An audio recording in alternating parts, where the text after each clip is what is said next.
نو ایوب علیه السلام دا د ابراهیم علیه السلام نسل کال ورستو په 5م پوش کې د ابراهیم علیه السلام دی. د مور نوم رحمت وو او دا رحمت چې وا دا د لوط علیه السلام لور وا، دا دغه په لورګانو کې وا، دا ډېر وفادار ښځه وه. الله تبارک وتعالی ایوب علیه السلام باندې ډېر زیات نعمتونه کړي وو. هر قسمه نعمت الله تبارک وتعالی ایوب علیه السلام ته ورکړو، مال او اولاد او جیداد چې څو ډول الله ډېر زیات پریوانه ورکړي. مفسرین لیکي وي د ایوب علیه السلام زمکه چې وزمکه دا دومره زیات زمکه چې پای کې به 1500 قلبې لګیاوي. 1500 قلبې، نو چې 1500 قلبې شو نو په یو قلبه کې 2 غویانو، نو زر غویان به د ایوب علیه السلام په زمکو کې د کروندې د پاره لګیاو. 1500 قلبې لکه نن سبا چې ستا 1500 ټریکټرې وي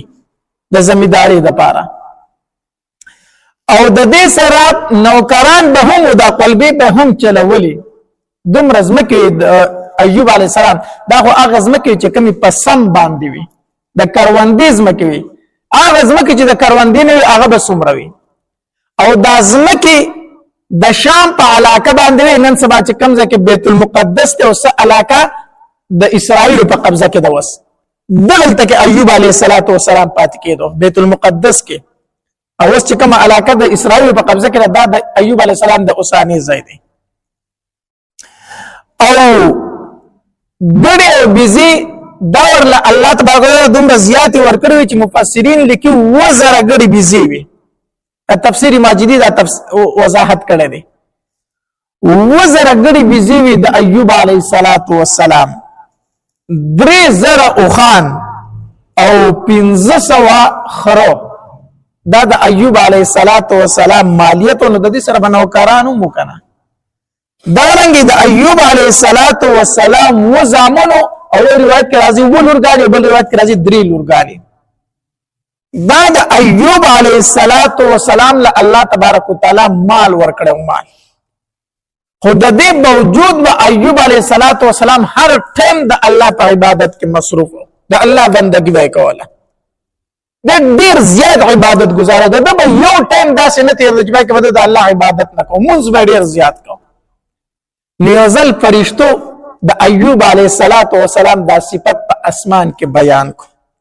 چیرې د ایوب علیه السلام ډیر د الله بندگی کوي، ډیر عبادت کوي د الله تبارک وتعالى. دا یاد ساتئ، نیک انسان چې د صفت بره په فرشتي په اسمانونو کې کوي، د صفت بره په اسمانونو کې هم کیږي. لکه حدیث مبارک کې راځي وایي کوم انسان چې نیک عمل وي او الله تبارک وتعالى ته خوښ وي، نو الله تبارک وتعالى جبريل علیه السلام ته فرمایي اے جبريل دا پلان کې انسان نه دا پلان کې بنده دا زما ډیر زیات خوښ دی، تور سرم مینا وکا، تور سرم سوکا مینا وکا. نو جبريل علیه السلام ور سره مینا شروع کی. نو په وم اسمان کې چې کمی فرشتي دي، نو جبريل علیه السلام د وم اسمان فرشتو ته اے فرشتو الله تبارک وتعالى د پلان کې بنده سره مینا کوي، ګوره تاسو سره مو کوي. نو دوم اسمان فرشتي د شپږم اسمان فرشتو ته وي د پلان کې بنده سره الله مینه کوي، تاسو ور سره مو کوي. نو د شپږم اسمان فرشتي د 5م اسمان او د 5م څلورم او څلورم هغه دریم او دریم هغه دویم او د دویم هغه اول. نو پس وو اسمانونو کې چې څومره فرشتي دي دا د دې انسان سره شروع کی مینا او محبت شروع کی. دی الله تبارک وتعالى فرشتو ته وي د دې انسان سره چې زمينه کوم کنه، نو تاسو زما د بندګانو په زړه کې د زمينه ور واچوي،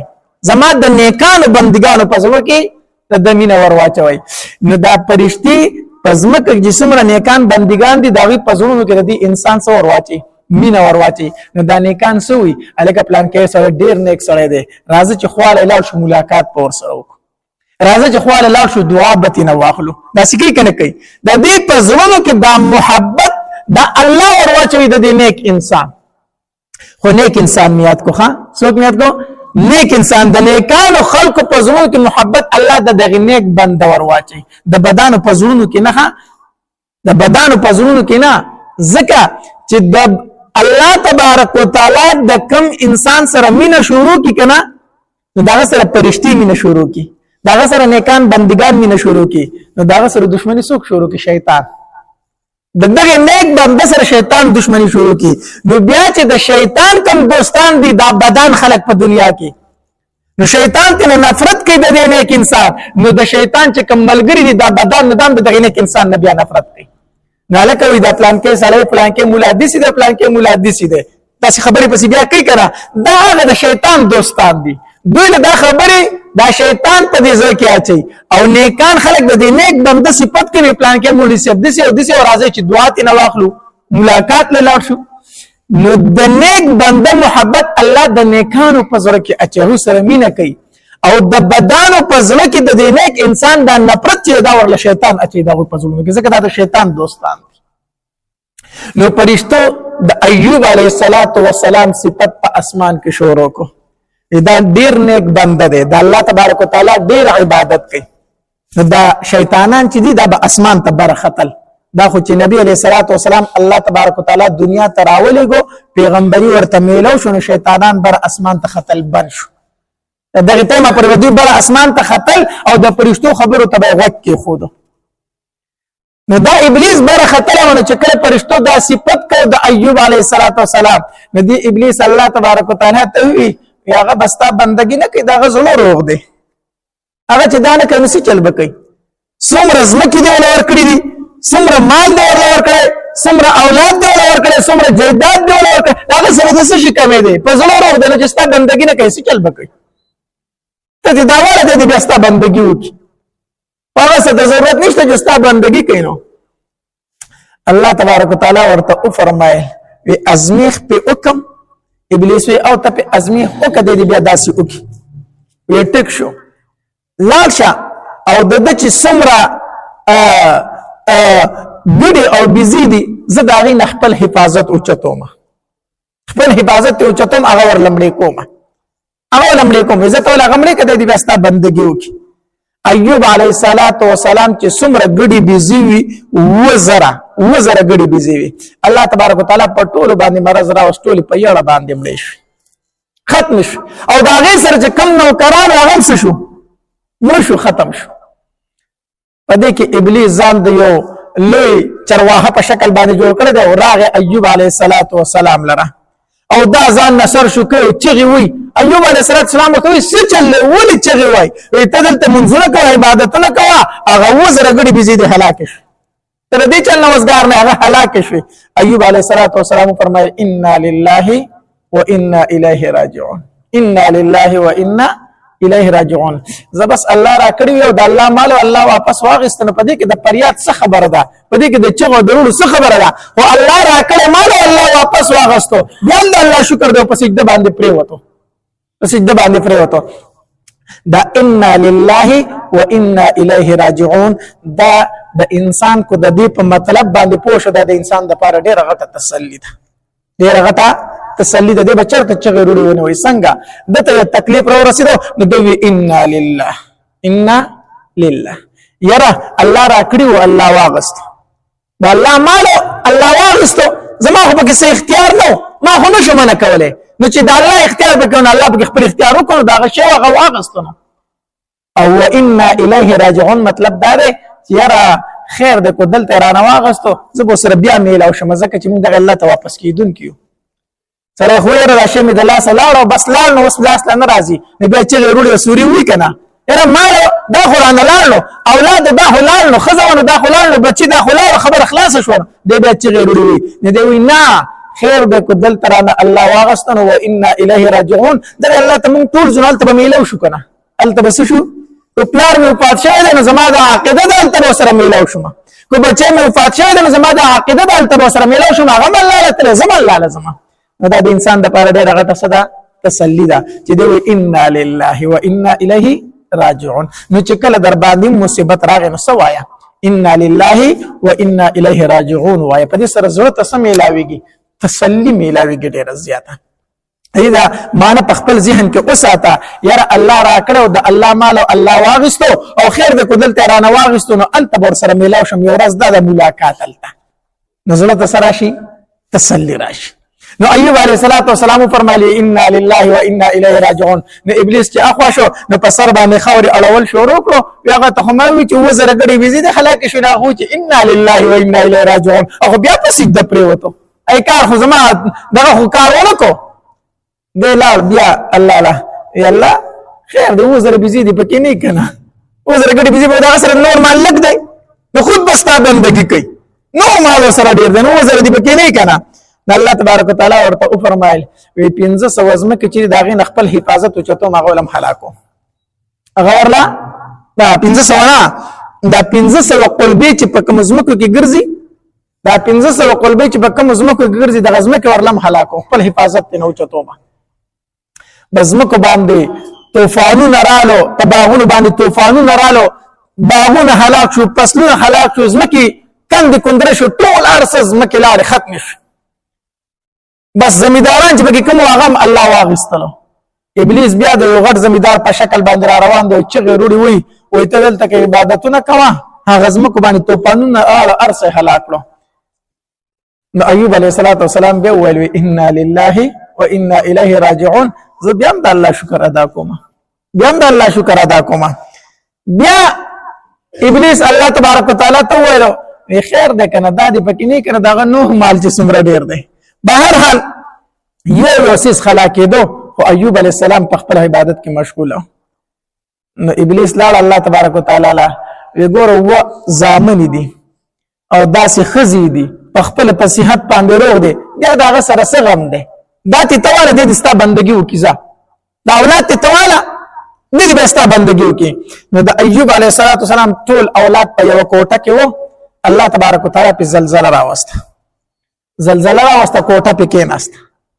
ټول اولاد د کوټې د لاندې شو. ابلیس په منډه راغی ایوب علیه السلام ته وی ته د الله په عبادت کې مشغوله په اولاد د کوټه راته شو ټول مړ شو. ایوب علیه السلام چې سر اوچت کوي انا لله و انا الیه راجعون. الله را کړ اولاد الله واپس واغستو او زه خدا چې کوټه په راته شو د دفن کولو نه پاره یم دفنوم شو خو زما د رب په منځ کې حائل ما جوړېګا زمون په منځ کې فاصله ما جوړېګا ما د خپل رب بندګۍ ته پرې دوا بهرحال د اغینه په سخ امتحان الله ته منظور پیو. ابلیس ورته وویل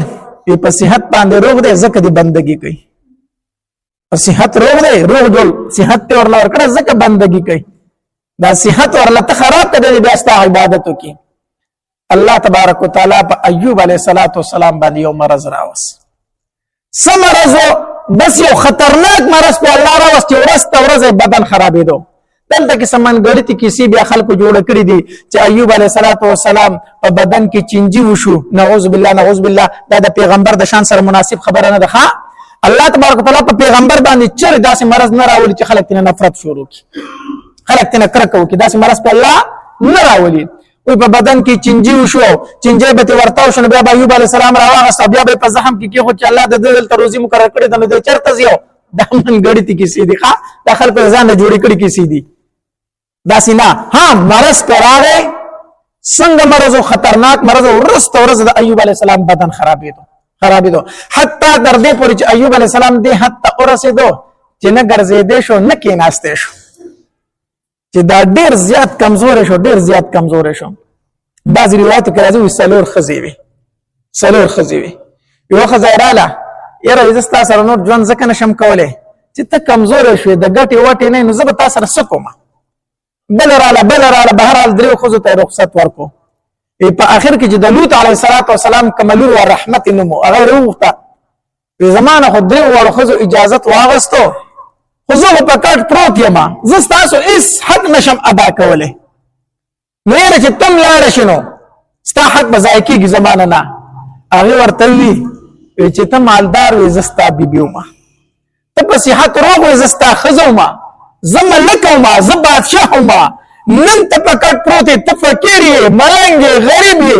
زه به مزدوري کوم او تاله به یې راوړم ستا نه په دې سخته کې نه جدا کېږم دا نه چې زه سر په ښه وخت کې ومه په بد وخت کې به ستا سره سات پرېږدم زه به نه کوم. دا د لوط علیه السلام کومه لور چې د ده چې بیبي وه دا به سحر وتله مزدوري لره مزدوري به کوله ټول ورځ نو چې ما خام براله نو دله به خوراک مرا کړو پیسو باندې دته به خوراک ورکو لګي پیسې به تپری خو د نور ځکه مزدوري به کړو هغه به الله پرم خیراتي ورکړه سار به مزدوري لوتا ما خام پر به مزدوري کوله بیا به د خدمت کو یا هغه چې بادشاہ او ملک او یا هغه چې مزدوري به بار کوله الله تبارک وتعالى امتحانات دی عجیب امتحانات دا سخت امتحانات د الله طرف راځي چې ډیر زیات کمزور شو ایوب علیه السلام او د ناس ته پاس نه ووت نو یو دعا الله ته وکړه وی الله صرف زما د جبه حفاظت کو جبه تر الله سمو آیا نو جبه تر الله سمو آیا زکه چې په دې جبه باندې زتا آیا دوه نو جبه تر الله سمو چې ستا ذکر پکوم نور ستا بدن دې ستا امانت دې سچ ور سره الله ستا مرزي ده جبه تر الله سمو آیا د ایوب علیه السلام جبر او الله به یادو یو ورځ ورته دا بیبي وی حضرت اتلس کال دی شو چې بیماری ځکه د ایوب علیه السلام د بیماری مده اتلس کال و او دا بیماری پر راغلی و د اویا کالو په وخت کې نو دی ورځ ورته بیبي وی حضرت اتلس کال په کټ باندې پروت او زه در توامه چې الله ته دعا وکړه چې الله صحت درکړي نو ته د الله نه دعا نه غواړي الله ته سوال وکړه چې الله صحت درکړي کنه نو ایوب علیه السلام ورته فرمایل وی بیبي دا راته وایا چې زه څومره وخت روغ وم الله صحت مال څومره وخت را کړو وی او یا کاله وی چې او یا کاله را باندې الله بیماری ولګی نو پس حساب به برابر شي او یا کاله الله صحت را کړو وسب اتلس کاله بیماری نه زه ته جواب پر یاد کما زه شرمېږم چې الله ته چې الله په ما تکلیف ته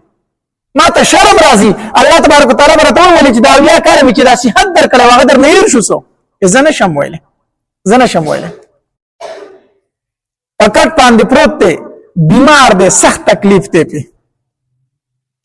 خو په دې اتلس کاله کې د ایوب علیه السلام په خلی باندې به الفاظ داو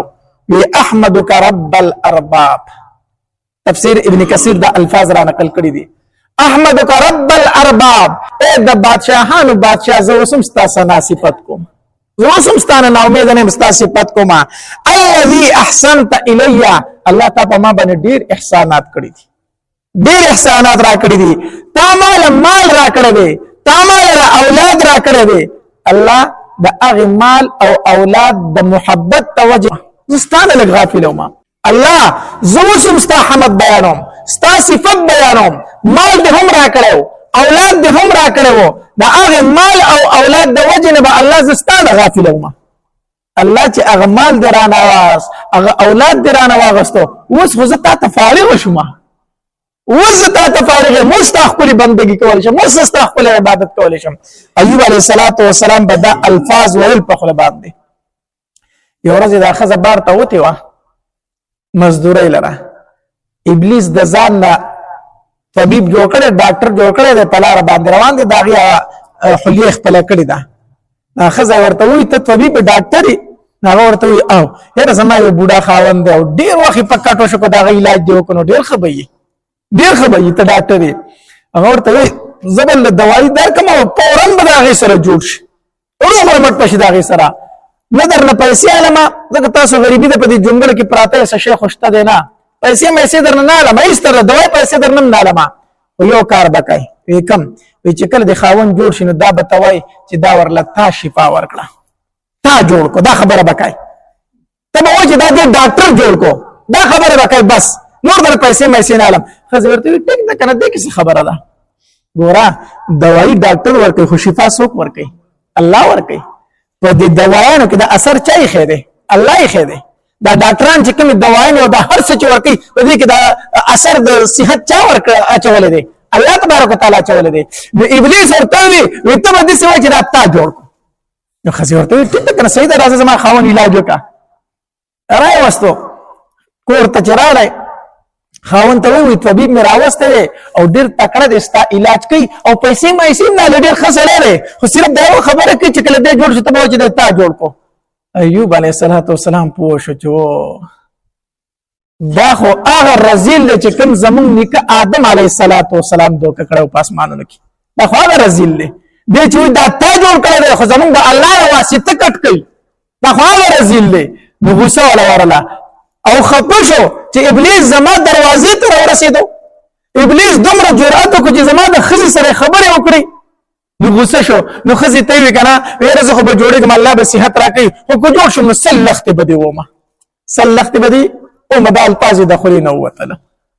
زه به سل لختې ومه. اوس د هغې پکې ګناه نه وه خو بس دله غوسه ورله په دې باندې چې ابلیس زما کور ته راورسېدو. نو بس په دغه ټایم کې الله ته دعا وکړه. په دغه ټایم کې دعا وکړه ځکه چې نور شیطان ابلیس زما کور ته رادننه کېږي زما د بیمارۍ نه پیدا وچتئ. نو وأيوب إذ نادى ربه أني مسني الضر وأنت أرحم الراحمين. الله ته چغه کړه الله صحت را لراکنو ابلیس می کور ته راځي الله هغه نه ته پیدا شو. أيوب وإذ نادى ربه أني مسني الضر وأنت أرحم او دا نه چې الله تا بیمار کړې ما او تا را باندې بیماری راوستي دا والله ما ته یو تکلیف را رسیدلې دی نو مسني الضر ما ته تکلیف راغله دی نو الله دا برانه تلر کوي. الله تبارک وتعالى ورته فرمایل ارکض برجلک بازمکه په خپل خپه باندې اوخه چې زمکه په خپل خپه باندې اوخه بس دا غینه وبر روان شي. الله تبارک وتعالى ورته فرمایل ایوب په دې اوبو باندې اولامبه په او وسکته ایوب علیه السلام دغه بونه اسکلی او ویلامبل په چې څنګه په اولامبل د شلو کالو ځوان ته نه جوړ شو بیماری لاړه هر څه ختم خپل خسته ځوان ته جوړ شو. بیماری پکې په سوره وخت راغلی و او یا کالو بوډا او چې بیماری پر راغلی و الله تعالی شلو کالو ځوان جوړ کو. الله قادر ذات ته ارسه کولې شي خزه د کار نه رااله سګوري چې پکټ کړس د شلو کالو الک ناشته الک په نظر د سکه د زما خاون پر تاغس شو بوډا مریض و پکټ د پاسه درځ کوی چې ته شرمخانه رانه وړې دی کو څه زما خاون. ایوب علیه السلام ورته مسکی شو د تخپل خاون پیژنه او پیژنه کړه بوډا خراب ته دي کمزور دی دلته پروت دی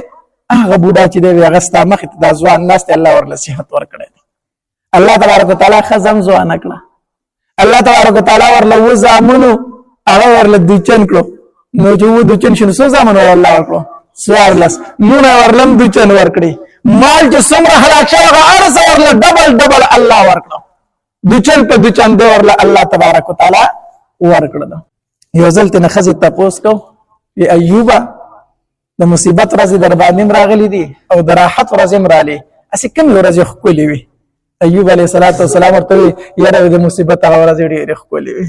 د بیماری ورځ ډېر خولي وي د تکلیف ورځ ډېر خولي وي حضرت ساجي به خبرې کوي اوس خسته ځوان الله صحت درکړه ته د بیماری ورځ خولي وي نه کنه د هغه تکلیف په ورځو کې به خپل محبوب یادولم په 24 غنټو کې به یو ورځ زمانہ الله ضرور تاسو کو په 24 غنټو کې به ماته الله आवाज کوي ایوب څنګه ما چې هغه आवाज واوریدو سبب ما د هغه आवाज انتظار کو شپه ورځ به ما باندې هغه وتل په دغه انتظار وتل چې ما ته زما رب आवाज کوي چې ایوب څنګه نو چې بیمار ما ته زما رب आवाज کوي ایوب څنګه اوس چې صحت نه مونږ ته الله می تاسو نه کوي هغه आवाज نشته دی اگر تکلیف आवाज ډیر خوګو. نو ایوب علیه السلام باندې تکلیف وو نو چې هغه په پټه وخت نه خپل الله ته چغه والا وا رب زما یا رب زما ما باندې هغه ورځ ډیر خپل تیرې دي ځکه ما ته زما رب आवाज کوي چې ایوب څنګه اتل لسکاله بیماری تیر شو خو ایوب علیه السلام د خپل رب ير نشو د خپل رب ناشکری او نکړه پدې دا زمون دا او کله دعا وختي ربي اني مسني الضر وانت ارحم الراحمين د دې وجنه علما لیکي وې د لا علاج مرض د پر د بهترین وظیفه ده. بیماری در باندې راغلی تکلیف در باندې راغلی دی ډاکټران درته دوايي لیکي اثر در باندې نه کوي پکټ پروتي بس خپل رب ته چغه وخه ربي اني مسني الضر وانت ارحم الراحمين اے رب زما ما ته تکلیف را رسیدل تر باندې رحم وکړه ځکه ته ډیر رحم کوونکی یې. دا د ایوب علیه السلام دعا ده او ایوب علیه السلام ته الله شفا ورکړي ما ته الله شفا نه راکړي چې زموږ یقین راغی نو چې کلم بیمار شي په بیماری کې دا دعا غواړه رب اني مسني الضر وانت ارحم الراحمين. دا د ایوب علیه السلام وظیفه ده چې مونږ ته تاسو ته الله تبارک وتعالى خود لیدا نو په بیماری کې دا وایي رب اني مسني الضر وانت ارحم الراحمين. نو تکلیفونه برازي په ژوند کې مصیبتونه برازي مونږ سکو چې معمولی غونته مشکل را باندې راشي کنه بیا د خپل داسې الفاظ وزي چې هغه د کفر الفاظ وي د کفر الفاظ وي نعوذ بالله نعوذ بالله مخکې ورځ کې مې د وطن متعلق اورېدو چې ته غم پر راغلی په جرا کې دا خبره کول چې زما صاحب زما الله نور سي چلو کې چې څه کوله خو وکړو نور به سره سي چلو کې نور به ما سره سي چلو کې نعوذ بالله اسد دا الفاظ دا انسان کفر ته رسي انسان کفر ته رسي دا مصیبتونه برازي دا تکلیفونه برازي دا غمونه برازي په دې باندې بس صبر کوي ایوب علیه السلام ځان تر یاد کا او دا انسان چې د ګوره چې څومره مصیبتونه راځي کنه دومره به ته جوړېږي ابراهيم عليه السلام باندې الله تکلیفونه راوستل پس د اغینا ابو الانبیاء وګرځیدو د پیغمبرانو نیکه وګرځیدو پلار وګرځیدو څومره تکلیفونه پر راغلي دي دا زمیدار چې دا په دې وخت کې دا لور راوالي او د ونو نه دا سانګي وي تبرګر راغسته دا ونو دا سانګي باندې وي څو خسته ونی دې څه شي زما جوړ کی خرابي نه کی سانګي تی ونی سونډه سي بونډه سي ونی ته جوړ کی ښا دیونه کې چې د خختراشي نه کړي دا ونه جوړيږي دا نه جوړيږي او چې د خختراشي په کېو کنه دا ډیره خسته جوړه شي بیا تکلیفونه په مسلمان باندې راځي مصیبتونه راځي د خختراشي دا چې د باندې څومره مصیبتونه راځي د دومره الله ته نږدې شو خپل انسان به بیا جوړ شي اته مشکلات په نه راغلي نه جوړيږي ښا نو مشکلات پر راځي په ځان کې تکلیفونه برازي په هر حالت کې بد الله سره ادا کو شکر هر حالت کې بد الله سره ادا کو شکر الحمدلله الله تعالی اوست او تبه لرکای الله تعالی اوست دي او تبه لرکای